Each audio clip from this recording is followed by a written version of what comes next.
Hey, Matt. How are you? Nicholas, I'm wonderful. I am wonderful today. Happy Friday. Happy Friday. Hey, I have a question for you. You know, it's the end of the month, February. How is your mental health? Like, it's so cold. It's so, Nicholas, that's gray. a fair question. This time of year, especially on the East Coast, it's depressing. It's absolutely depressing. The Super Bowl's over. March Madness Oh, isn't until a few more weeks, obviously, March. But my mental health is great. I'm excited for things that I'm doing every day. I'm excited to talk to you. So I'm all good. And again, it seems like every week there's things happening in our world with video yeah. commerce. So I can't wait to talk.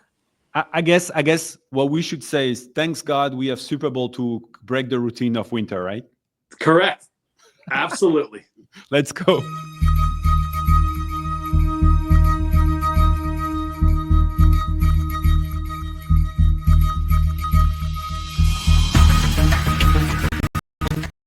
All right, everybody. This is Nico with eStreamly, the company that gets you live stream on your website, social media, email, SMS, wherever you are. Your video is shoppable as well as your live stream. So excited to be here. I'm here with my great friend Matt from E6 Marketing, the company that gets you on QVC and HSN. And before I go there, as you can see here on this side of the screen, I'll be at ETEL West next week. So if you want to stop and say hi, please feel free.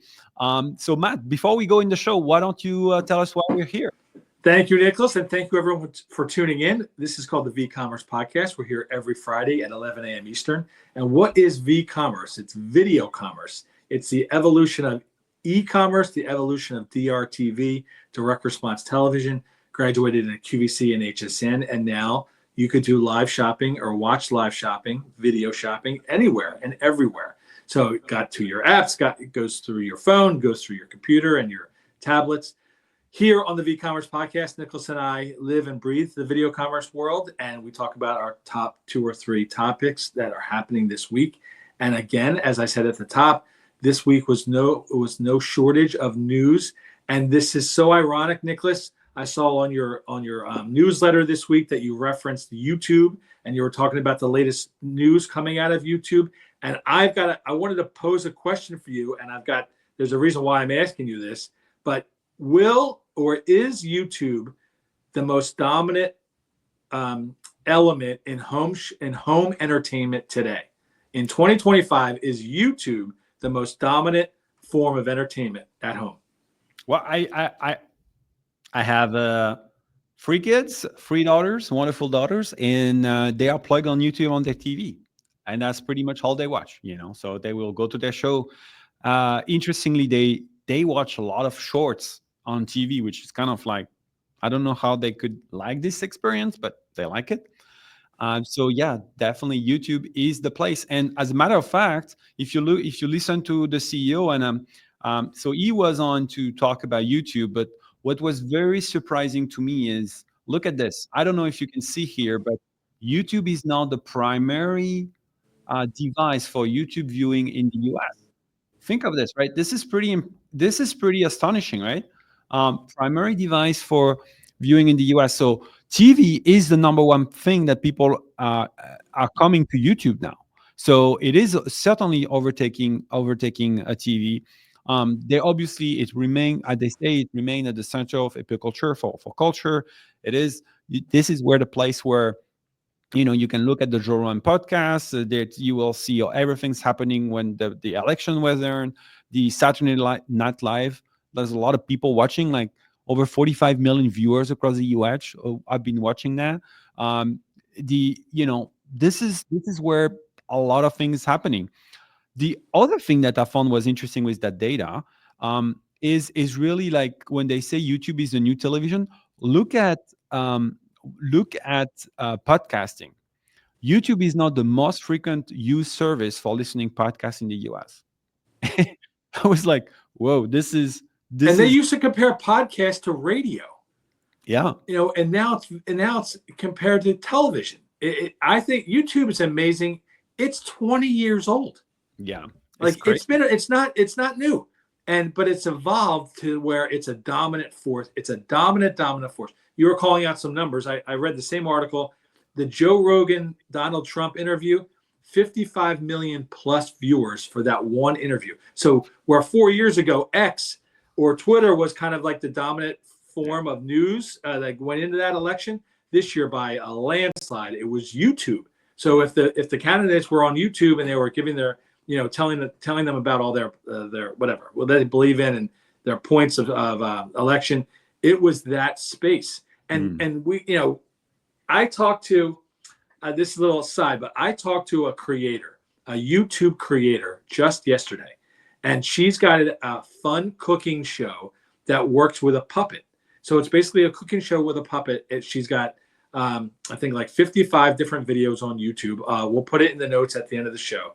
And she was just talking to me about how she creates the content, talks to me about the element of the puppet being a fun educational platform of teaching people how to cook and how to make different dishes and things like that. Very, very good, but like a very direct show. Like it's not all the bells and whistles of a fancy food show like the Food Network has, but it's her in her kitchen with this fun puppet that she has a puppeteer who is her husband that's playing the puppeteer. It's great. Like, I think it's great. So you're mentioning your kids are constantly glued to the YouTube. My children, they're older than yours, a lot older than yours, but they use YouTube as a basic form of entertainment. They don't watch television, where I flip still. But they don't do that.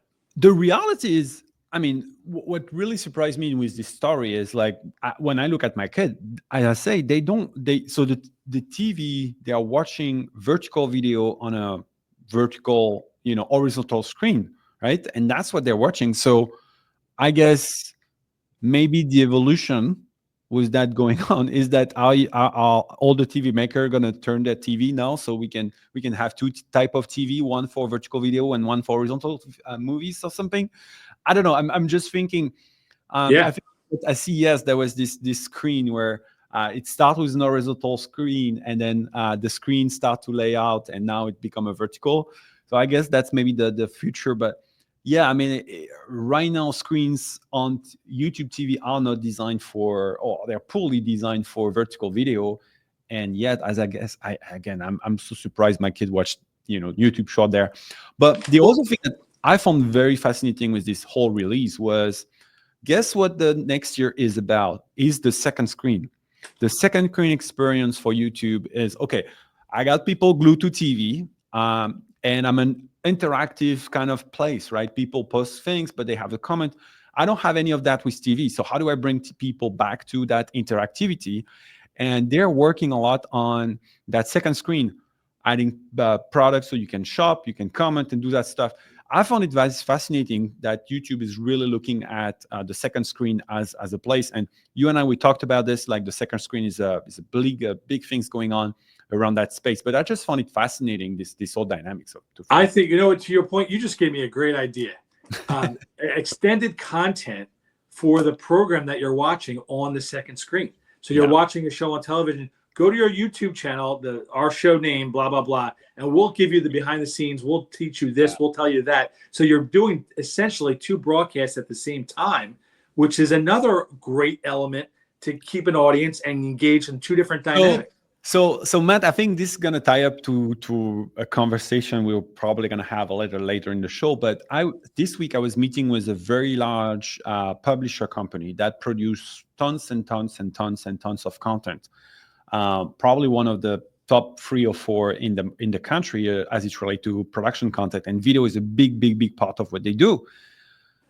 And they agree 100% with your statement. But when they look at it, they think of it in terms of dollar. Production, you got cost. And do we have the resource, manpower, will, and everything to make that cost happen, that production happen on that second screen? Right? So they're saying from them, like I say, you have all this content. Why is the second screen becoming like that secondary, a secondary piece of content that you have produced before or something? For them, it's like, now it has to be something fresh and new. It has to be something designed for that specifically. It has to be. And so all of a sudden, like instead of repurposing content I already have, it became like this new production place where you have to invest production costs. And I think I found this interesting because with your idea, I think people that are in this space, they are thinking beyond, and they don't see that as a repurposing what I already have. It's more like I probably want to invest. So just some thought on that. And you and I, we know that one of the biggest challenge with getting more adoption is this production element. Like this production cost is really a point of friction right now for a lot of merchants, for a lot of people. And so seeing those folks thinking it that way, where, hey, I can't use what I already have, I have to produce something new. That is, I think, quite an interesting thought. So I'm not sure if that second device having this will be something that will catch fire very fast. Well, I'll tell you real quick.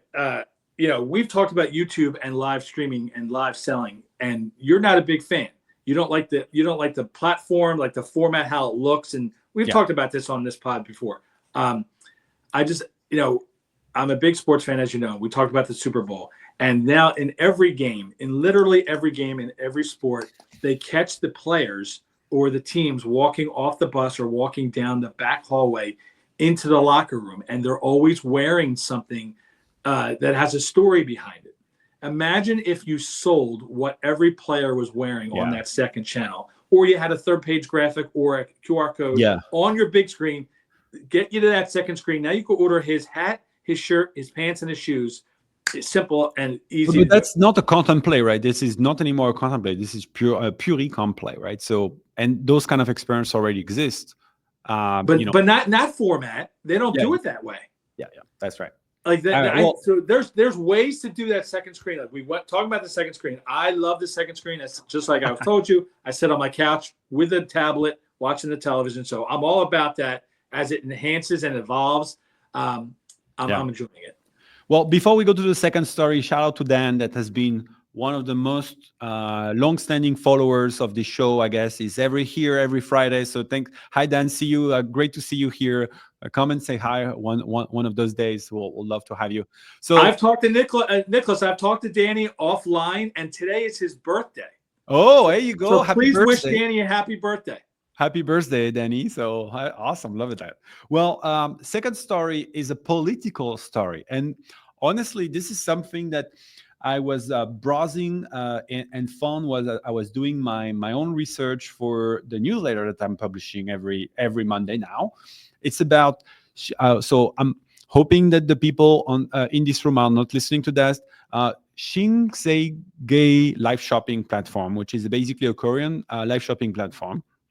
And what's very interesting about this is that last year, that platform actually sold Thai mango from mangoes from Thai farms on live stream. They had a record $7.8 million of sales generated, 300,000 viewers. And this year they are renewing the experience, but this time the actual attaché of Thailand, the commercial attaché of Thailand, is the one that's going to be sponsoring in somehow the show to bring on all those Thai farmers to do their live streamings and push them, and actually is going to do some appearance on the show.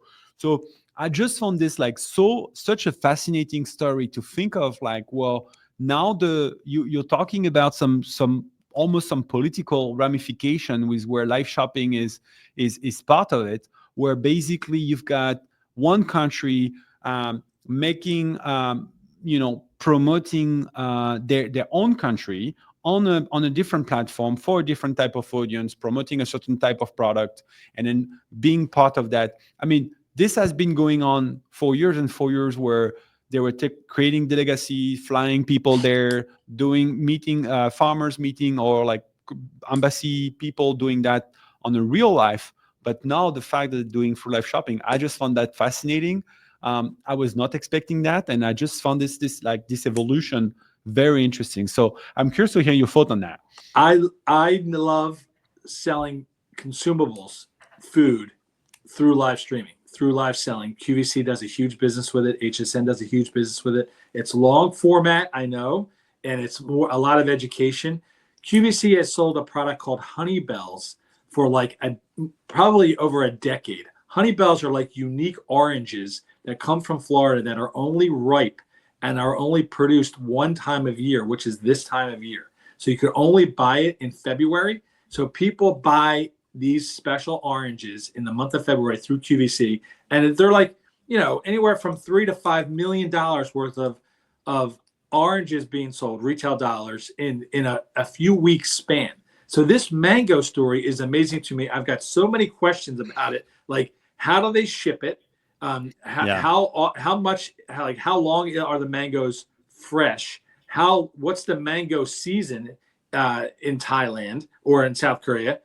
What's the limitation? What's the buy now? Yeah. What's the fear of missing out story? And I'm sure there is one. Yeah. And how many other exotic fruits across the world can other countries and companies adopt and do something similar to this? So this is like, I won't say pure world hunger or anything, but it's a wonderful story. If you think about it, right, those mango are probably air freight to the consumer, right? And so let's be honest, some of those fruits will be air freighted anyway because they are expensive, they are fragile, they can't be really shipped on boat and stuff like that. So maybe from a cost structure perspective, it's not much different or slightly different. And obviously South Korea, Indonesia, or Thailand, sorry, are relatively close countries. So I'm assuming the expense is not that bad. But yeah, I certainly think that there are, it's just, I just found it so fascinating, honestly, like, thinking that way where like, now it's a country with a political attaché coming and then trying to promote their local regions, their local products to different community through live shopping. It really showcased that the impact, once you have an established channel, obviously, like if you're nobody coming and doing a show with no audience, nothing's going to happen to you. Or you're going to have to grind for a long time before you happen. But if you have an audience and you are ready to engage, that can really have an impact. Speaking of audience, $77.6 million worth of sales to over 300,000 people. Yeah, that's crazy, isn't it? That's nothing to sneeze at. That's a huge success. It's an amazing story. Yeah, and it's a lot of mango for sure. A lot of mango, yes, it is.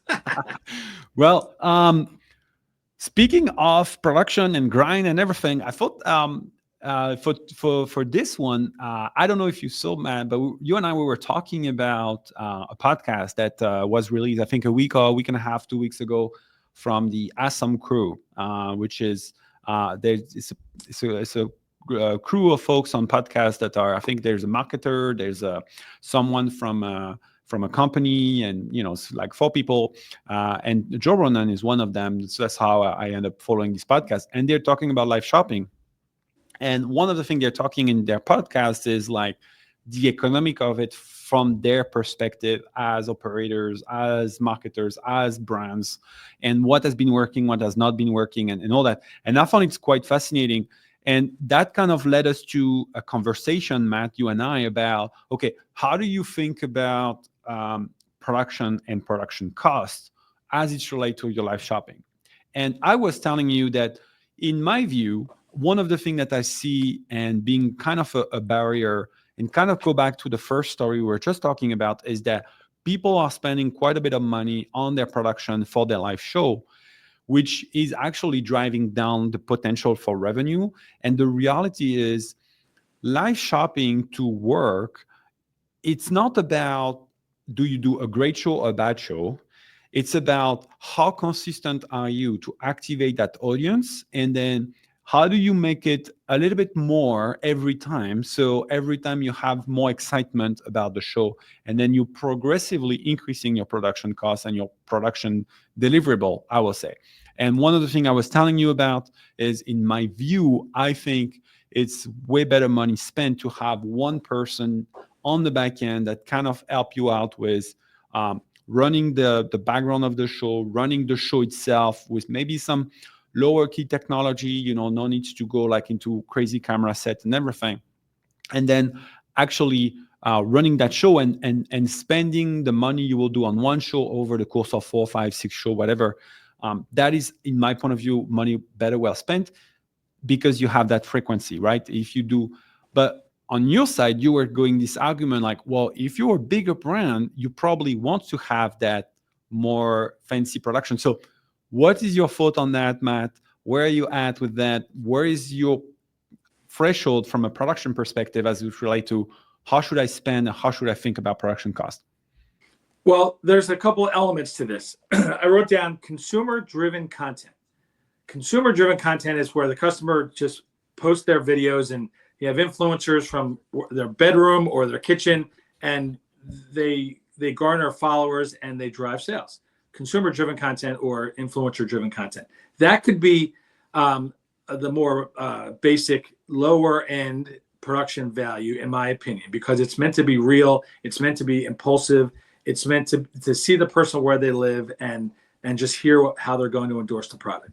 When we're talking about brands that are doing this, you have to be proud of the production or the what you produce for your customer. It's just like running a commercial or running an ad or any other marketing. Like, you have to be proud of what you do. So like the mangoes, let's go back to the mangoes. Can you and I sell these mangoes in our little box of our YouTube show and hold mangoes up to the camera? And will that sell mangoes? Or is it a better thing where you pull back, you have a full kitchen set, and you got mangoes everywhere, and you're squeezing the mangoes and you're seeing the juice and you're tasting it, and you've got all these side shots of the mangoes, and you're slicing the mango, and you're just into the glass, like, look at all this juice coming out of this one mango. That's how you sell the mango. It's not this, that me holding this big orange in front of you. I do agree with you, but like when you start a live shopping channel, you have to educate your users, you have to make it entertaining, you have to do a lot of different things.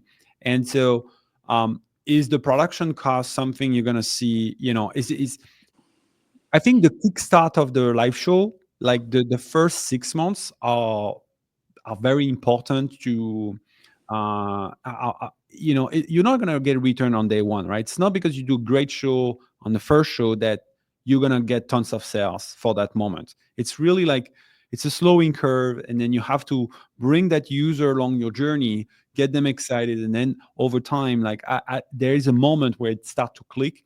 Personally, I've seen that around like 5, 8, really, where things start to click. And so how do you make this the first phase something that is progressive, so you don't feel like, because the thing that I personally hate the most in this whole live shopping journey that people are on sometimes is like, when you're the marketer, you're the believer, you're pushing this, and then you've got someone telling you on your back of your hand, hey, you have to do this whole production cost and everything.